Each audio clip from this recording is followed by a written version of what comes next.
Towers Falling, Chapters 16, 17, and 18. Chapter 16, Suitcase. I spy on the suitcase. It moves.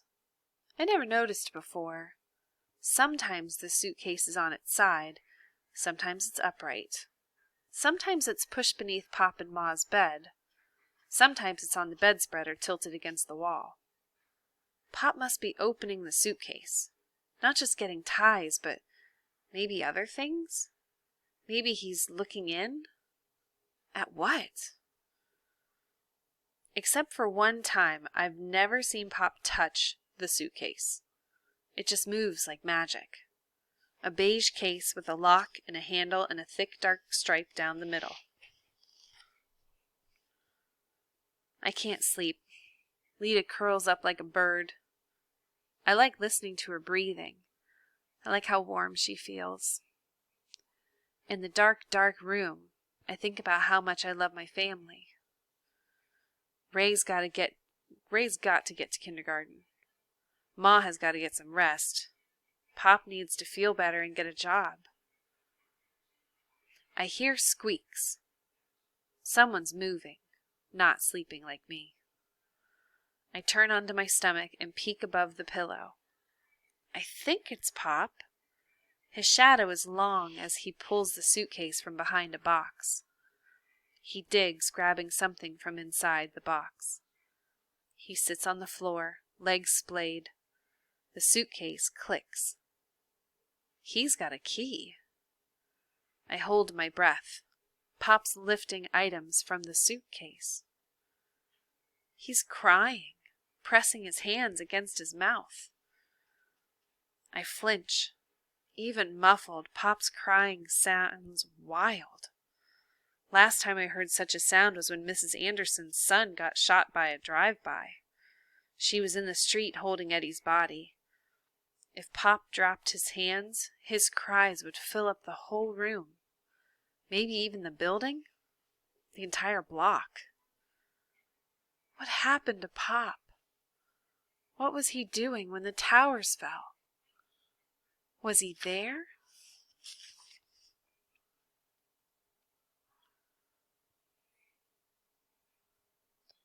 Chapter 17, Secrets. Saturday morning, Ma and Pop, Ray and Lita are going to the cafeteria. Pancakes. The only food Avalon cooks right. Though margarine and syrup help a lot. I'll catch up with you, I say, turning back to the room. I think the key is in the box. There's all kinds of junk inside it. Some belts, Pop's Yankees mug, some t-shirts and underwear. My fingers claw. Got it. A tiny key on a ring. Click. I snap the clasps, opening the suitcase. I exhale. All I see are work clothes. 3 white shirts, a couple khaki pants, and a tie, folded neat and clean. Black sock balls pressed into the bottom corners. I feel disappointed. No super clue. I lifted the stack of shirts. At the bottom is a photograph. Pop smiling with 3 guys. They're dressed in matching pants, shirts, and red and blue ties. Pop's looking straight at the camera, and he looks bright-eyed, mischievous like Ray. The guys have their arms wrapped around each other, holding tight like paper dolls. Beneath Pop's pants are sealed plastic bags. In one large bag is a walkie-talkie, melted on one side. Another bag has a flashlight, its glass cracked. Another bag contains a wallet, crusted with dust. The last bag is filled with, I don't know what, lumps of black and gray waste. I start to close the suitcase, but I open it again and push my hand inside its top pouch. Another plastic bag. I tremble. A name tag. World Trade Center. James Barnes. I rush to put everything back in its place, snap the suitcase shut. settle the key at the bottom of Pop's box. I'm too stressed to think. I run to the cafeteria. What'd you forget? Asked Ma, sliding me a tray. I stuffed pancakes into my mouth, almost gagging on the huge portion and too sweet syrup. My head is aching. Tears are swimming in my eyes. Pop survived 9/11.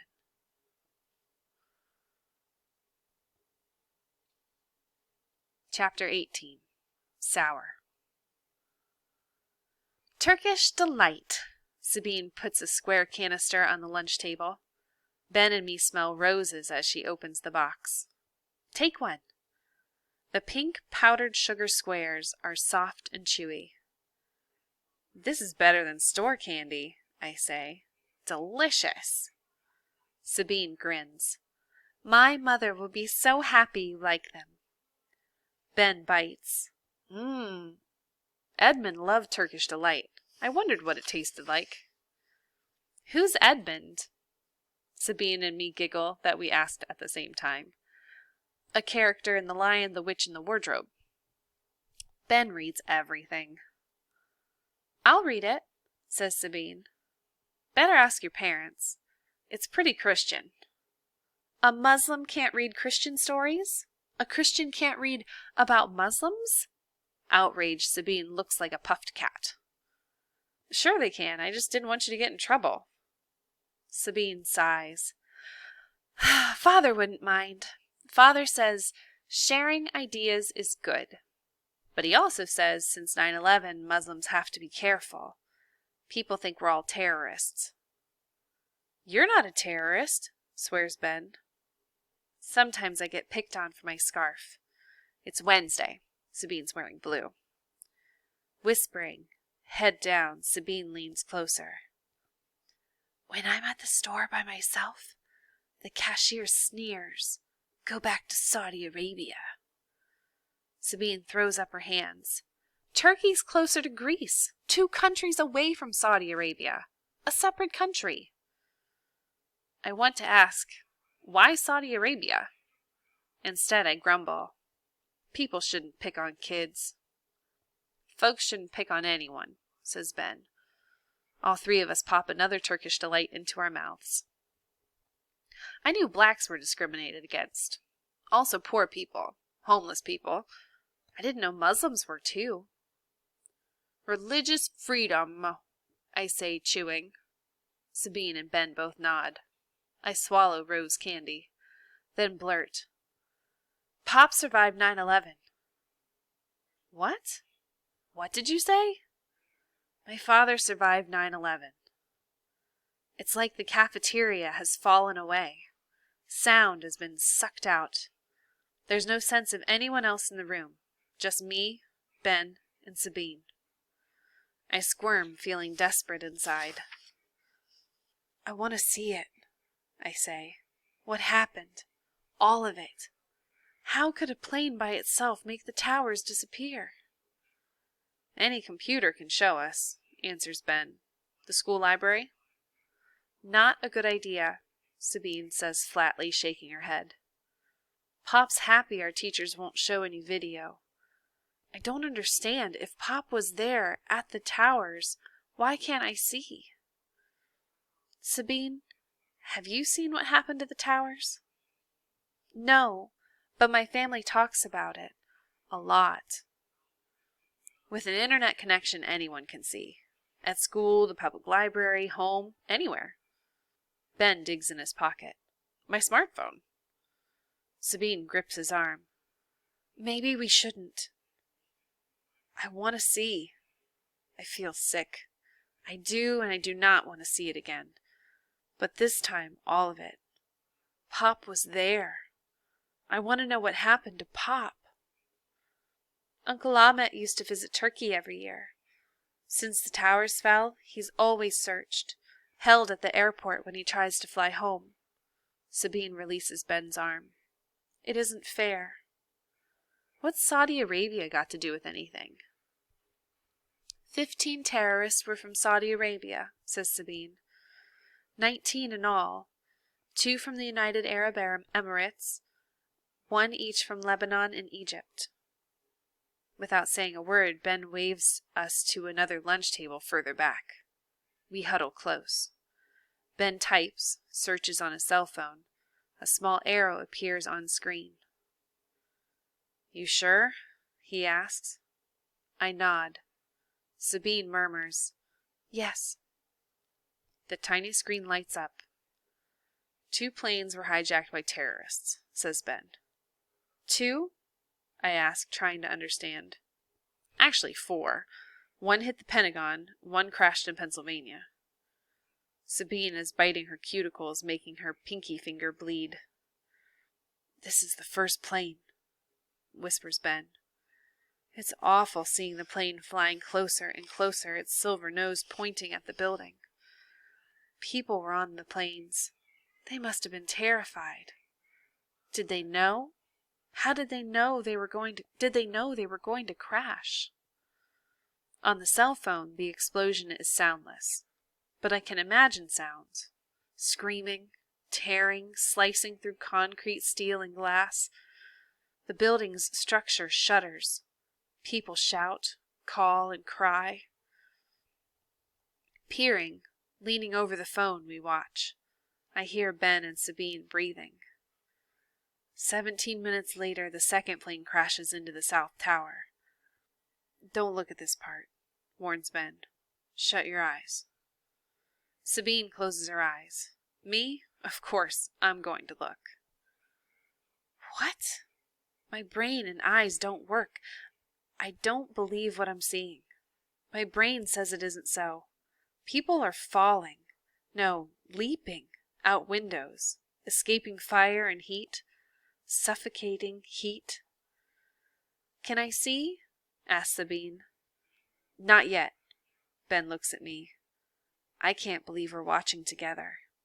Can't believe Ben has seen this horror before.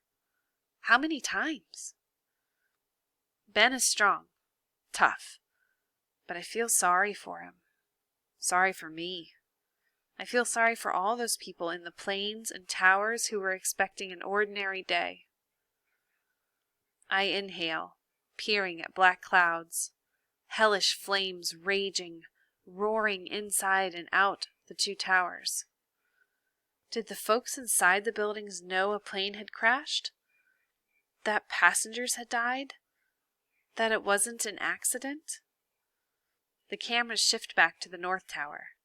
A man and a woman holding hands leap. They look like skydivers, wind fluttering her dress and his jacket. "Can I open my eyes?" asks Sabine. "No!" Ben and me hush. When there's disaster, fire, smoke, maybe your brain doesn't work. Just thinks, get away, run. Run away from the fire and the smoke. I start to cry. Sabine opens her eyes. Nobody's jumping now. The video camera shifts back to the South Tower. "You've seen this before?" I ask Ben. My dad's military. Ben's gaze doesn't waver. Ben's kind, but he knows a lot. Book learning and life learning. Though he looks soft, he's already wised up that life can be hard.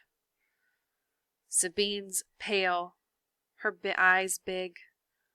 I'm sorry she's seen the video. Will all the happiness fly out of her?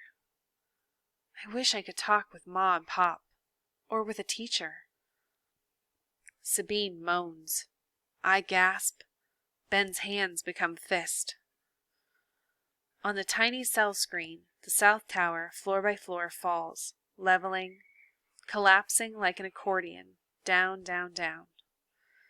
Tons and tons of gray smoke billow, darkening the sky. Particles of glass and concrete flurry like a tornado. Steel, concrete, glass pound, rush like death elevators, squashing each floor, one after the other and another. Boom, boom, boom, until there's no height, only weight hitting the ground. The people, where'd they go? The South Tower burned for less than an hour, and then it collapsed. It doesn't make sense, I say. Its foundation was strong. Took years to build, adds Sabine. Ben clicks another link. The planes were like explosives. Gallons and gallons of stinking oil, burning. Metal so hot it lost strength, softened. Metal was the building's bones, I say, imagining metal sheets and beams buckling, glowing red. Ben avoids my eyes. The North Tower was hit first, collapsed second. The camera shifts to the North Tower. The unbelievable is going to happen again. How long did it take? I murmur. 102 minutes. The North Tower collapsed 29 minutes after the South Tower. Ben sounds like a robot, dull and factual.